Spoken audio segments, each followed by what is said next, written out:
Somebody talk to me. Yep, before I point, what do you got to do to separate yourself? Wake up early, rest. Yep. What time is that? What time are they getting up? Good. So you need to be up at least by what? 7. Am I better than the other motivational speakers? I don't know if I'm more talented than them. I just know I get up at 3 o'clock and put my videos out first.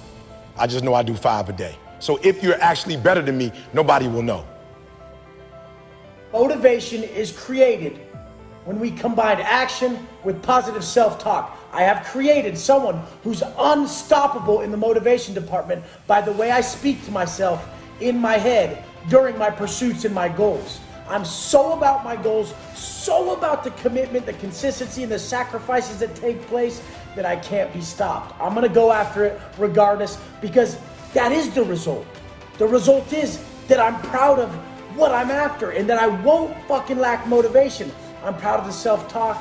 It's affirming, it's strong, it's savage, it's everything it needs to be to get me where I'm going, but the action has to be there. We don't like that feeling, that challenging feeling of that person who's waking up at 3:30 in the morning and say, hey, put your shit on, we're going for a run. We don't like that challenge. We like that person who says, hey, you know what, man, I don't feel good today, man. And they say, oh, it's okay, brother.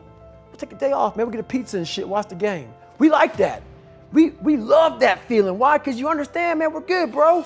We don't want that motherfuckers like this. Hey, man, no, bro. Get your fucking shit on, man. Stop being a punk. We don't want that in our lives. We don't want that person who's constantly challenging our weaknesses. We want that person who's constantly, making us feel nice and good and secure in ours. That's the mediocrity of life. We want to be the best amongst the average people. People wonder, how do you stay hungry all the time? Because after I accomplish something, I don't sit back like a lot of guys who graduate buds, graduate this, graduate that. They get comfortable. They wonder why I'm getting weak, man. I don't know, I lost my edge. What's going on? Because once you hit the top of the fucking mountain, guess what happened? I'm good. I'm good, so you wonder why you're falling down now. Because once you reach the top of the mountain, you gotta build a fucking another one. That's mediocrity. There's a lot of people in mediocrity who have a nice resume, but they're one-timers, man. They hit a one-time deal, they busted it open, got a lot of money, but they're good. You're mediocre now, man. What are you fucking doing today, tomorrow, the next fucking day? That's why I'm listening to theorists. I don't listen to all that bullshit.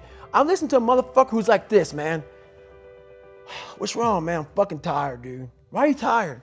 Because tomorrow, I gotta do the fucking shit again, man.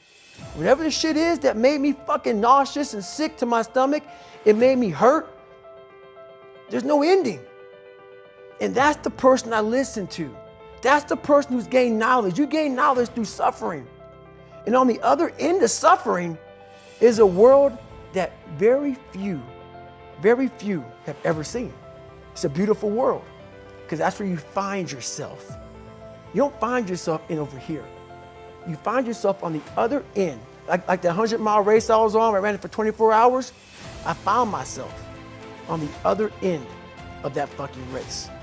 That 19 hours, I found, wow, there's a whole nother fucking world out here that I've never even saw. But the world's in your mind.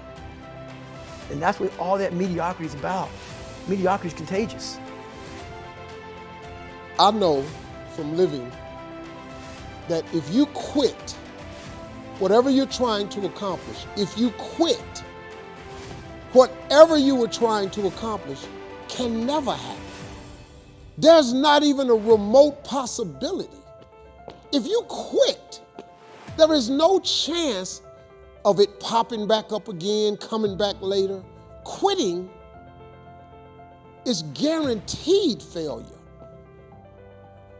Now, when you're trying, you're going to fail. But quitting, just stopping, that was the number one thing I understood. And then number two, you have to make sure that your dreams, your aspirations and goals are so big that not accomplishing them is not an option. It's just not an option. You have to want something so big that it wakes you up in the middle of the night. You have to want something so big that you think about it all the time. You have to want something so big that it drives you to wake up when you don't want to. It keeps you up at night when you long been sleepy. It makes you show up, do things you wouldn't normally do. It requires extra.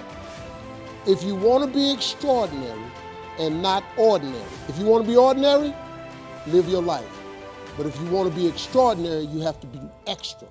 If you put extra on top of ordinary, that word is extraordinary.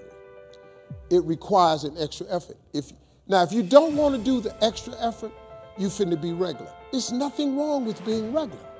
A lot of people are happy being regular. I just wasn't. I ain't want to be regular. I ain't want no regular life. I didn't want no regular house. I didn't want no regular car. I didn't want no regular clothes. I didn't want no regular checking account. I just didn't want it. I wanted to have an exceptional home. I wanted to have an exceptional bank account. I wanted to travel exceptional places. Now, if you don't want that, it's perfectly fine. You can be really happy being ordinary. But if something's burning in you, you got to deal with it.